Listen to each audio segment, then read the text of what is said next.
Hello friend, मैं lucky Kumar LN की class में आपका स्वागत है। आज की वीडियो में आपको हिंदी पद खंड में स्वदेशी कविता के बहुत ही महत्वपूर्ण सब्जेक्टिव क्वेश्चन बताने जा रहे हैं। तो वीडियो का स्किप मत कीजिएगा, वीडियो को शुरू से अंत तक देखिएगा। वीडियो को लाइक सब्सक्राइब जरूर कीजिएगा, बेल आइकन जरूर जरूर दबाइएगा, जिससे नई वीडियो को नोटिफिकेशन आपको मिलता रहे। तो चलिए स्टार्ट करते हैं इसका पहला क्वेश्चन।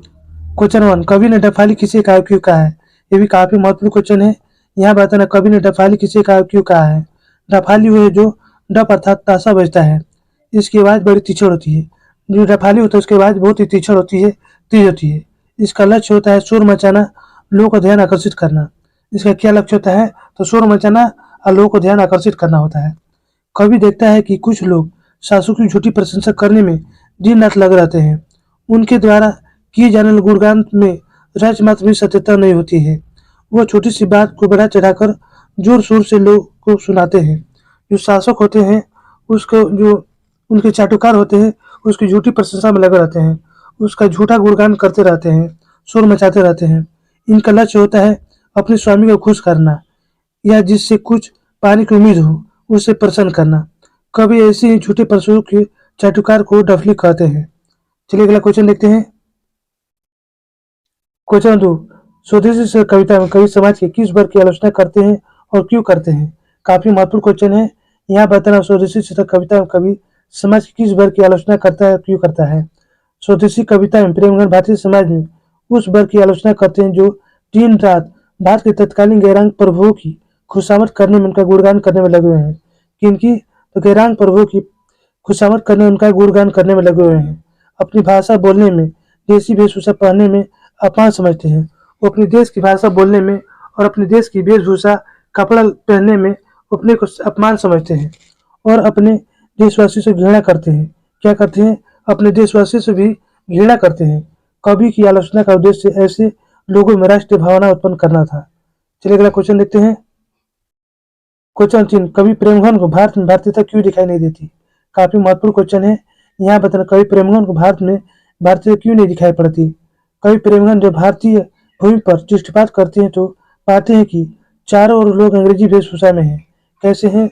चारों ओर लोग अंग्रेजी वेशभूषा में हैं। रहन सहन, रीति रिवाज भी लोगों को विदेशी जैसा हो गया है। यहाँ के हमारे देश के लोगों को रहन सहन और रीति रिवाज भी विदेशी देशों जैसा हो गया है। घर द्वार भी लोग विदेशी शैली में बनाने लगे हैं। लोगों को हिंदी बोलने में शर्म और अंग्रेजी बोलने में संभाषण करने में गर्व का बोध होता है। लोग यहाँ पर हिंदी बोलने में शर्म महसूस होती है और अंग्रेजी बोलने में गर्व का बोध होता है। लोग हिंदुस्तानी नाम से घृणा करते हैं। क्या? तो लोग यहाँ पर हिंदुस्तानी नाम से घृणा करते हैं। इस प्रकार कभी भारत में कोई भारतीयता दिखाई नहीं पड़ती। इस प्रकार भारत में कहीं भी भारतीयता दिखाई नहीं पड़ती। लगता है जैसे विदेशी यहाँ पर आके बस गए हैं। चलिए अगला क्वेश्चन लेते हैं। क्वेश्चन नंबर 4, दास वृत्ति चाह चहु जिसी चराहू परन बढ़ाली करत खुशामद झूठ प्रशंसा मानहु बने डफाली। इस पदांश में कौन सा भाव स्पष्ट होता है? यह पदांश स्वदेशी कविता से अवतरित है। इसके रचनाकार बद्रीनाथ चौधरी प्रेमगन है। इनका भाव यह है कि लोग अपनी गरिमा को भूल रहे हैं। क्या भाव है? तो लोग हमारे देश की जो गरिमा है उसको भूल रहे हैं। सबके सब नौकरी की चाह में इधर उधर डोल रहे हैं। चारों दिशाओं में बदहाली ही बदहाली है। अंग्रेजों के गुणगान में लगे रहते हैं। जैसे डफली लेकर भीख मांगने वाले डफली बजा कर गाता चलता है। जैसे जो डफली जो बजाता है भीख मांगने के लिए बजाता बजाता चलता है, उसी तरह यहाँ के लोग हो गए हैं। चलिए अगला क्वेश्चन देखते हैं। क्वेश्चन नंबर 5, स्वदेशी कविता में किस बात पर दुख व्यक्त किया गया है? यहाँ बताना आपको स्वदेशी कविता में किस बात पर दुख व्यक्त किया गया है। स्वदेशी कविता में भारत में भारतीयता के अभाव पर दुख व्यक्त किया गया है। चलिए अगला क्वेश्चन देखते हैं। क्वेश्चन 6, प्रेमगन के आदर्श पुरुष कौन थे? प्रेमगन के आदर्श पुरुष कौन थे? प्रेमगन के आदर्श पुरुष भारतेंदु हरिश्चंद्र थे। चलिए अगला क्वेश्चन देखते हैं। क्वेश्चन 7, नेताओं के बारे में कविवर प्रेमगन की क्या राय है? ये भी काफी महत्वपूर्ण क्वेश्चन है। यहाँ बताना आपको नेताओं के बारे में कविवर प्रेमगन की क्या राय है। देश के नेताओं के बारे में कविवर प्रेमगन की राय अच्छी नहीं है। वो कहते हैं कि नेताओं की अपनी चिंता अधिक और जनता की कम होती है। वो कहते हैं कि नेताओं की चिंता अपनी अधिक होती है जबकि जनता के बारे में कुछ नहीं सोचते हैं। वो कहते हैं कुछ और करते कुछ और है। उनका जन कल्याण कम और आत्म कल्याण पर ध्यान अधिक होता है। वो जनता के बारे में कम और अपने कल्याण के बारे में बहुत ज़्यादा सोचते हैं। नतीजा होता है कि पारे उनके बच्चे उनके पास नहीं होते हैं क्या नतीजा होता है? तो नतीजा होता है कि उनके बच्चे जो है उनके बस में नहीं रहते हैं। फिर इमरान कहते हैं कि जो अपने बच्चों को बस में नहीं रख सकता, अपनी धोती नहीं संभाल सकते, उन नौकरशाही को कैसे बस में रखेंगे? फिर इमरान कहते हैं कि जो अपने बच्चों को बस में नहीं कर सकते, अपनी धोती संभाल नहीं सकते, वो नौकरशाही को कैसे बस में रख सकेंगे? कानून का शासन कम कर सकेंगे, उन पर विश्वास करना धोखा खाना है। कहते हैं कि उन नेताओं पर विश्वास करना धोखा खाना है। चलिए अगला क्वेश्चन देखते हैं। क्वेश्चन 8, जिनसे संभल सकत नहीं तनिक धोती ढीले ढीली, देश प्रबंध करिए वे यह कैसी खाम ख्याली। इस गद्यांश में कवि कौन सा भाव स्पष्ट होता है?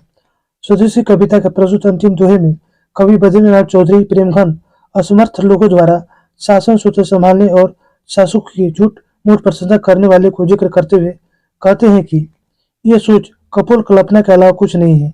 जो अपनी धोती नहीं संभाल सकते, वे देश शासन का सुचारू रूप से संचालन करेंगे। वे कहते हैं कि जो अपनी धोती खुद संभाल नहीं सकते, जो अपने बच्चों को खुद अपने बस में नहीं कर सकते, वो देश का खाक संभालेंगे। उसे देश कैसे चलेगा? चलिए अगला क्वेश्चन देखते हैं। क्वेश्चन 9, स्वदेशी कविता के संदेश या मूल भाव पर प्रकाश डालिए। ये भी काफी महत्वपूर्ण क्वेश्चन है।